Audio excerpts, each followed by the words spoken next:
I stood there, frozen, staring at the sold sign hammered into the dirt. My father's land, the very soil he used to say would be mine one day. No one had called me. No email, no letter. Not even a text. My hands shook as I called my cousin Nate, the only one I halfway trusted. And his voice cracked as he whispered, "I thought you knew. They sold it last month." I had just returned to Indiana after taking care of my mom in Florida. Dad had passed 6 months before, and I thought we were still grieving.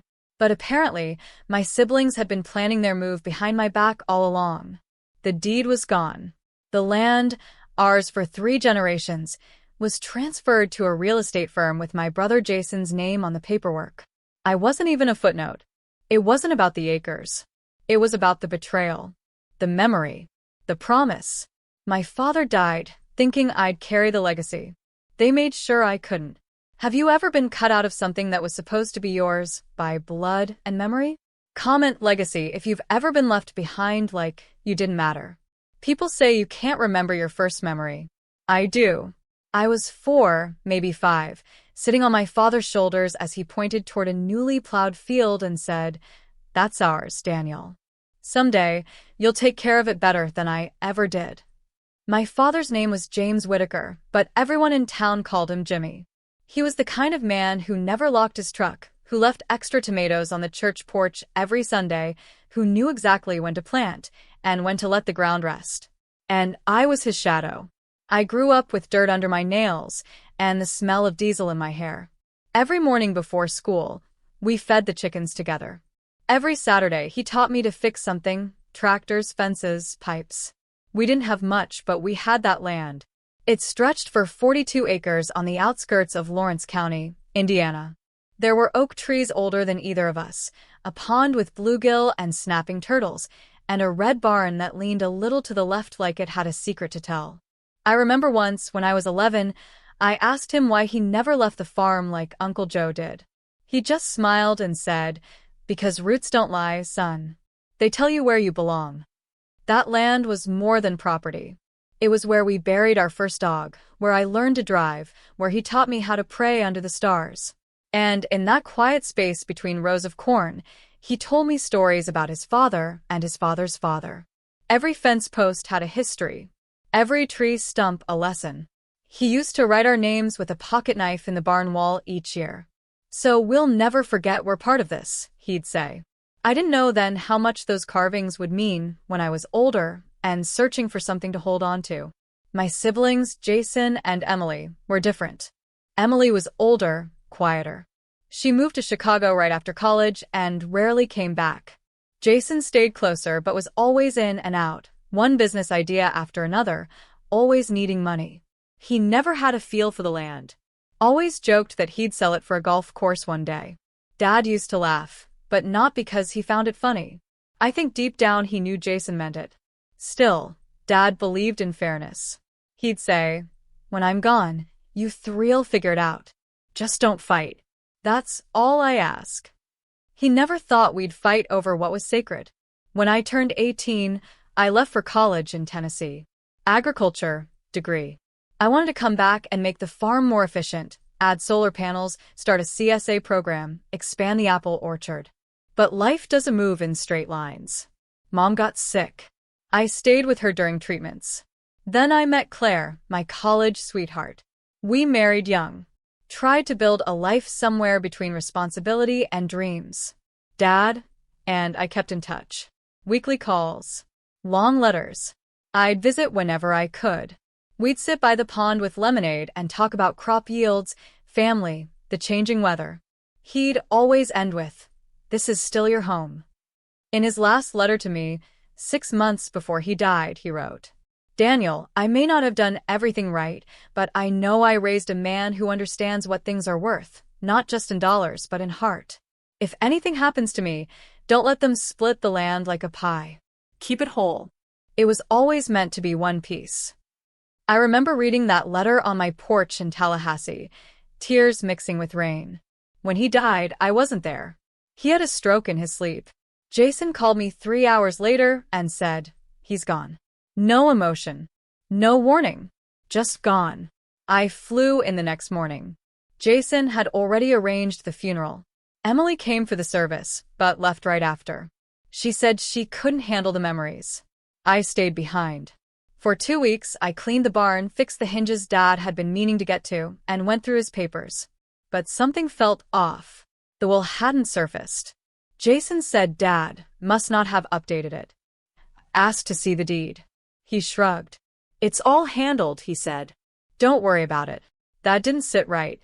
But I was still reeling from the loss. I let it go. I shouldn't have. Because for all the memories I had with Dad, all the sweat I left in that soil, Jason and Emily didn't see it that way. To them, it was land. To me, it was love. And love, once buried, doesn't stay quiet forever. After Dad's funeral, I stayed at the farmhouse alone. Jason had gone back to his place in Bloomington, and Emily had already returned to Chicago. It was just me and the land, silent, raw, and full of echoes. I spent my days walking the perimeter, running my fingers along the wooden posts we had once hammered in together. But something didn't feel right. The first red flag came quietly. I was in Dad's study, going through his old metal filing cabinet, the one with the bent handle and sticky drawers. That's where he always kept our important documents. Birth certificates, tax returns, the original land deed. But when I pulled it open, the drawer was nearly empty. Only a few outdated bank statements and a water-stained envelope from the 1990s. The deed, gone. The will, nowhere. I called Jason. Hey, have you seen Dad's deed or will? I asked. He paused. Yeah, I think I gave them to the lawyer. We had to get things started. What things? Just standard stuff. Probate. We'll split everything 3 ways. It's what Dad would have wanted. I blinked. But he told me. Come on, Dan. I was there every week. You've been in Florida for years. Don't act like you knew his every thought. His words hit hard. I felt them in my gut. It wasn't what he said, it was the tone. A little too casual. A little too rehearsed. The next week, I got a call from Linda Rhodes, Dad's neighbor. She was in her 70s and had known us since I was a kid. You still staying at the farmhouse, sweetheart? Yeah, I said. I just wanted you to know, your brother's been meeting with a man from a real estate firm. They've been looking at the western field. My chest tightened. Are you sure? I may be old, Daniel, but I know the sound of boots stomping where they shouldn't be. I drove to town and confronted Jason that evening. He was sipping a latte on the patio of some sleek new cafe, acting like nothing had happened. Are you trying to sell Dad's land? I asked. He raised an eyebrow. Relax. I'm just exploring options. It's expensive keeping it up, and Emily doesn't want anything to do with it. But we haven't even had a proper discussion. We don't need a council meeting for everything. I'm just doing what makes sense. But the land isn't yours to sell outright. Actually, he smirked, Dad put my name on the operating agreement last year. Technically, I'm managing partner of the estate trust. I stared at him, stunned. What trust? He leaned back in his chair. You really should have stayed closer to home, Dan. A lot changed. That night, I found myself in Dad's old recliner, feeling like a stranger in the house I grew up in. I called Emily, hoping she'd offer some clarity. Jason said you're okay with selling the land? I asked. She sighed. Look, I don't want to fight. I barely visit. It's not like I'm going to start now. If it helps everyone move on, fine. But that land is our history. No, Daniel, she said flatly. That land is a burden. You just romanticize it. She hung up. In the weeks that followed, I noticed more signs. Random cars parked near the property line. Surveyor flags in the dirt. Jason showing up unannounced and taking calls near the barn. I tried to speak to the lawyer he mentioned, but got redirected to voicemail every time. Then one day, while sorting through Dad's tool shed, I found a crumpled yellow invoice stuck behind the breaker box. It was a signed agreement, dated 4 months before Dad died. It showed Jason had pre-negotiated land values with a firm called Midland Holdings, LLC. And the worst part? There was no co-signature. No mention of me. No evidence of Dad's consent either. I felt like I was being erased. Then came the family meeting. Jason called it. Said we'd all meet at the attorney's office in Bloomington to sort things out like adults. I drove 2 hours with a pit in my stomach. Emily was already there, arms crossed, looking uncomfortable. Jason walked in 10 minutes late with a Starbucks in hand and a manila folder under his arm. The attorney, a clean-cut guy in his 30s named Trevor Quinn, laid it all out. There is currently no updated will on file. However, Mr. Jason Whitaker is the designated executor under the 2017 trust formation. That gives him the right to manage, liquidate, or divide assets as deemed beneficial to the beneficiaries. I blinked. What about Dad's 2021 letter? He said. Trevor cut me off. Unless it was legally notarized and entered into the trust, it doesn't carry legal weight. I looked at Jason, who avoided my eyes.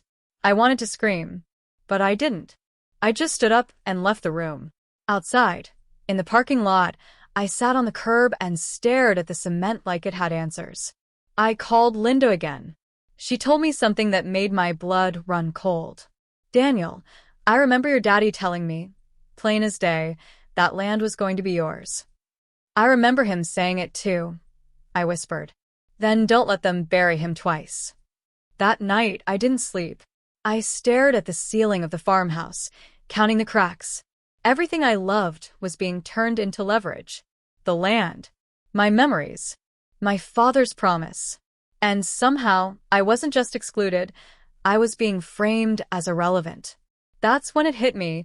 This wasn't about confusion. This was calculated. A slow erasure. The land wasn't just being sold. I was being cut out of my own bloodline. It was late October when I found out for sure the land had been sold. Not maybe. Not they're thinking about it. Not in negotiation. Done. Final. Signed. Filed. Gone. I was out in the field, raking up the last of the fallen branches near the southern tree line. The air was crisp, and a few red leaves still clung to the old sugar maple Dad planted the year I was born. The barn stood behind me like an old friend with bad news. That's when I saw the truck. White Ford. Corporate logo on the side.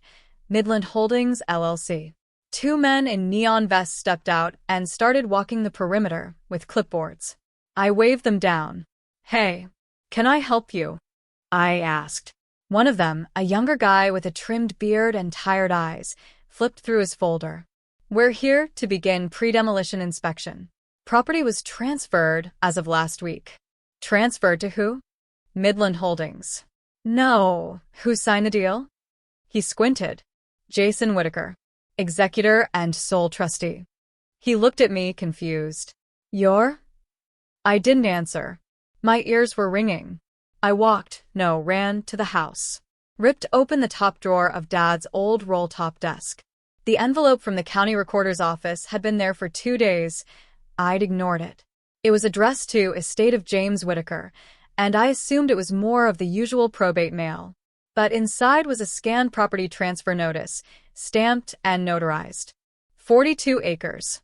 Sold for $896,000. Signed, sealed, and registered under the name of Midland Holdings. The signer? Jason Whitaker. Witnessed by Emily Whitaker. No mention of me. Not even a copy to. Not even a formality. My name didn't exist. I dropped the papers and sat on the hardwood floor, my back against the desk. My breath came in gasps, like the oxygen in the house had vanished. I tried calling Jason. No answer. I tried again. Straight to voicemail. I drove to Bloomington that night. Pounded on Jason's door at 10:45 p.m. Porch lights came on. His wife, Cynthia, peeked through the curtains. He opened the door, shirtless, annoyed. What are you doing here? You sold the land? I said, my voice cracking. He didn't answer. You sold it, Jason? He leaned against the doorframe. It was going to happen eventually, Dan. I just did what made sense for everyone. Everyone? Or just you? I'm not doing this, he said, and started to close the door. I stopped it with my hand. Dad made me a promise. You knew that. Jason finally looked me in the eyes. He promised a lot of things, but he never signed them. That night, I stayed in my truck outside the farmhouse. It was bitter cold, but I didn't care. I stared at the stars, the same ones Dad and I used to name together: Orion, Cassiopeia, the North Star. In the morning, I walked the land for what felt like the last time. I touched the bark of the tree Dad carved our initials into, JW plus DW. I kneeled by the pond where I once caught my first catfish. I stood in the barn and looked at the wall where each year, for 18 years straight, he etched a notch for my birthday. And then I cried. Not the kind of cry that comes with anger, but the kind that shatters you. The cry of helplessness. The cry of betrayal. The cry of a son who watched his father's legacy be stolen by his own blood. Later that day, I received a certified letter. It was from Trevor Quinn, Jason's attorney. This is formal notice that you are to vacate the premises of the property located at 9241 Emerson Ridge Road within 15 days. Failure to comply will result in legal proceedings. I stared at the paper. My hands were trembling. I thought of my dad, of the way his eyes crinkled when he laughed, of the night he helped me finish my science project by candlelight during a storm, of the way he used to say, "Land doesn't belong to you. You belong to the land." And now, they were evicting me from my own soul. I packed slowly, one drawer at a time.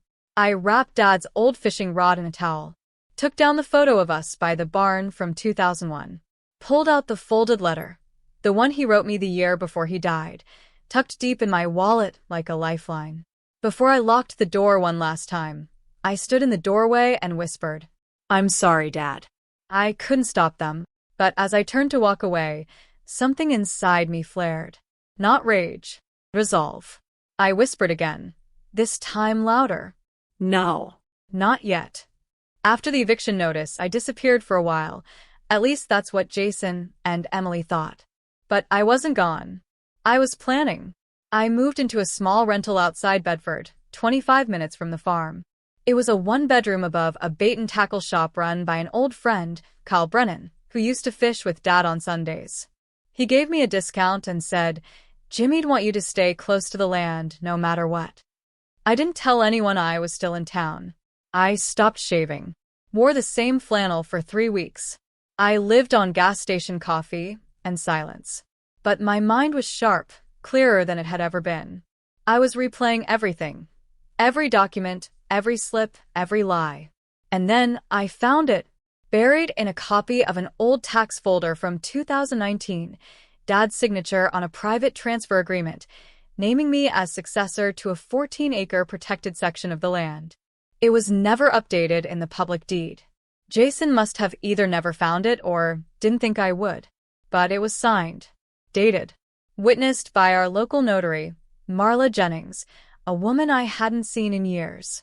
I drove straight to her house. She opened the door and smiled.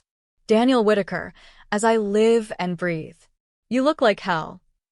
"I need your help, Marla." When she saw the paper, her jaw tightened. "Your dad came to me with this 2 years ago. He was worried Jason would try something. Will you testify?" She didn't even hesitate. "Absolutely." From there, I gathered every thread. Emails Dad had sent me mentioning land. Photos of us planting trees in the protected acreage. A voicemail where he said, "This corner's always gonna be yours, Danny boy." The letter he wrote, the one I'd kept in my wallet, where he told me to protect it. I contacted an attorney, Ellen McKnight, a real estate specialist who'd fought some of the biggest land fraud cases in the state. She reviewed everything and said, "They're not going to like what's coming next." We filed a civil motion for fraud, concealment of estate interest, and invalid sale of protected land. The court hearing was set for early February, and I made sure Jason and Emily both got hand-delivered subpoenas. Jason showed up in a gray suit with polished shoes and a smug look like he was about to swat a fly. Emily sat in the back, arms folded, silent as ever. I wore Dad's old leather belt, his barn boots, and the denim jacket he wore every fall since I was 12. The courtroom was packed, more people than I expected. Locals, neighbors, even Pastor Ray from our old church. Word had gotten out. When Ellen stood up, her voice was calm but fierce. "Your Honor, What we have here is not simply a legal failure. It is the erasure of legacy, the manipulation of grief, and the deliberate exclusion of a rightful heir. She presented the document. Marla testified. Cal did, too. So did Linda. Every memory I had tried to carry alone was suddenly shared, spoken out loud, witnessed, honored. Then it was my turn. I stood, walked slowly to the stand, and cleared my throat. My father raised me on that land. We weren't just passing time, we were building something. Every inch of that farm was a part of us. My brother and sister, they weren't there when Dad got sick. They weren't there when he couldn't finish putting the fence back up or when he cried over Mom's letters in the attic. I was. I pulled out the letter. He wrote this a year before he died. He asked me not to let them split the land. He said, keep it whole. Keep it true. I looked at Jason. And you took that, Jason. You sold the soul of our family like it was nothing. Judge Ramirez stared hard at Jason. Do you have anything to say? Jason shifted. His face went pale. I thought I was doing the right thing. Daniel was always away. We didn't think he'd want it. You didn't ask, I said. You assumed. And then you erased. There was silence. Then the judge spoke. This court recognizes Daniel Whitaker's rightful interest in the protected land deed as per this signed and witnessed document. The remaining sale will be reviewed under the lens of estate fraud. Temporary injunction granted. Demolition halted. I didn't smile. I didn't cheer. I breathed for the first time in months. Outside the courthouse, Jason walked up to me. His jaw was clenched. You happy now? I looked him in the eye. Not happy. Just done. Then I reached into my jacket and handed him a photo. It was one of Dad and me, covered in dirt, smiling in front of the red barn. I'm keeping this, I said. You can keep your money. That night, I went back to the land. The stars were out again. I stood under the sugar maple, the wind soft and kind. And for the first time, I felt my father there, not in anger or grief, but in peace. The days after the court hearing moved slow, like the land itself was finally breathing with me. The injunction meant no bulldozers, no contractors, no open house signs. Jason tried appealing once, but Ellen shut it down in 48 hours. Emily didn't speak to me at all. Not even a text. That part stung more than I wanted to admit. I thought there would be some grand feeling of victory, but truthfully, I just felt tired. Not defeated, just hollowed out. Like I'd just run a marathon barefoot, over gravel, carrying every memory on my back. Kyle invited me to stay longer, but I politely refused. I needed space. Quiet. Time. So, I rented a trailer and parked it on the 14 acres Dad left me. The first morning there, I stepped outside and smelled the wet grass. There was frost on the barn roof and deer tracks near the fence. That same red fence Dad and I built when I was 17, it was still standing. A little crooked, but whole. I spent weeks restoring what I could. Sanded the porch steps. Repaired the front window shutters. Painted over the graffiti some investor had left behind. Every nail I hammered felt like a heartbeat. I was returning to the land. I didn't do it to impress anyone. No one was watching. That was the point. I grieved, quietly. I missed my father more in those months than I did the day we buried him.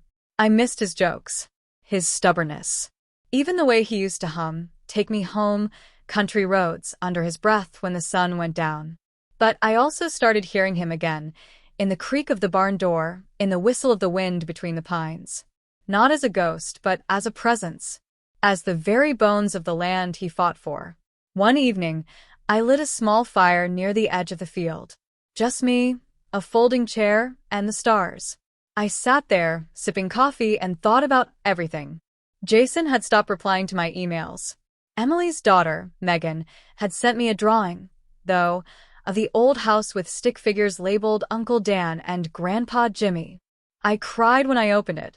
I didn't even know she remembered me. The next week, Megan came to visit. Emily didn't come with her, but she dropped her off at the edge of the driveway and waited in the car. Megan ran up to me and hugged me like I was still family. "I missed you," she said. I smiled. "I missed you too, kiddo." We walked the trails. picked apples from the old tree. She told me stories about school, about how she wanted to be a vet. When she left, Emily didn't even roll down her window. But that was okay. I was rebuilding things now, slowly, in pieces, but truthfully. One afternoon, I received a certified letter from the developer. They offered to buy back the 14 acres, triple the market rate. Said they wanted to build a wellness retreat. I laughed and tossed it straight into the wood stove. That land wasn't for sale. Not now. Not ever. The revenge came quietly, without fireworks, without shouting. Just legal filings, bank transfers, and one final signature. 6 months after the court blocked the sale, the remaining 22 acres of our family land came up for auction. Jason and Emily had defaulted on a balloon loan they had used to fund the original sell-off. They thought the sale would go through quickly. But when the court froze everything, the interest snowballed. The debt collector came knocking. I watched the auction from the back of the room, ball cap low, arms crossed. No one recognized me. Jason didn't even show. Emily sat stiff, 2 rows up, face pale. One by one, the parcels came up. I didn't bid on the first. Or the second. I let the vultures go wild. Drive the price up. Then parcel number 3, the plot where Dad and I had camped that summer, where he'd buried the time capsule, hit the table. I raised my paddle once. Quiet. Clean. No counterbid. Then parcel number 4, my mother's old garden plot. Again, I raised my paddle. This time, a developer challenged. We sparred for 30 seconds. Then silence. Sold to me. By the end of that afternoon, I'd bought back every acre they sold behind my back. And I'd paid exactly $1 more than the amount they had tried to cheat me out of. That $1, it mattered more than anything. They didn't know I'd been working with Ellen the whole time, transferring assets into an LLC she helped me create. I wasn't just buying it as Daniel James. I was reclaiming it as the rightful heir to my father's legacy.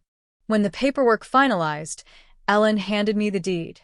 She didn't say much, just patted my shoulder and whispered, "He'd be proud." I stood alone in the middle of the field that night, holding that deed under the stars.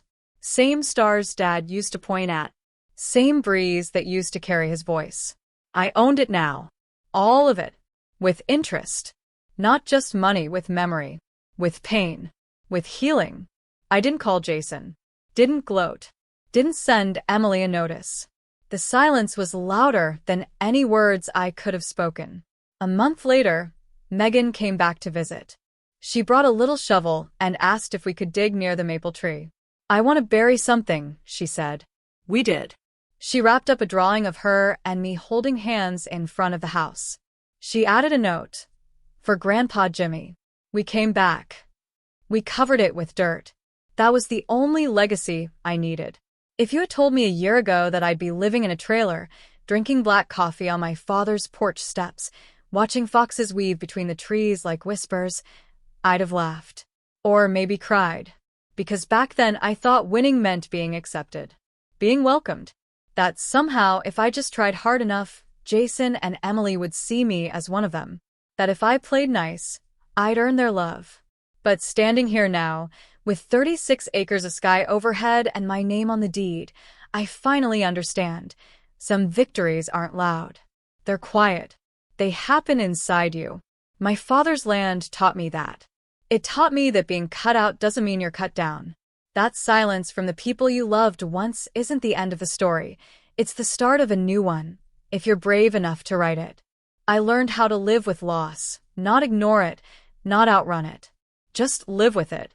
Let it sit beside me in the mornings, in the rain, in the wind. Let it speak, and then let it rest. There were days I hated them, Jason and Emily. I won't lie.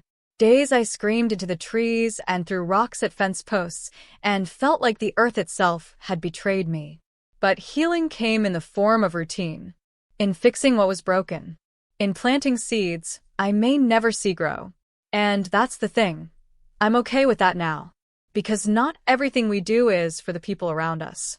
Some things we do for the person we're becoming.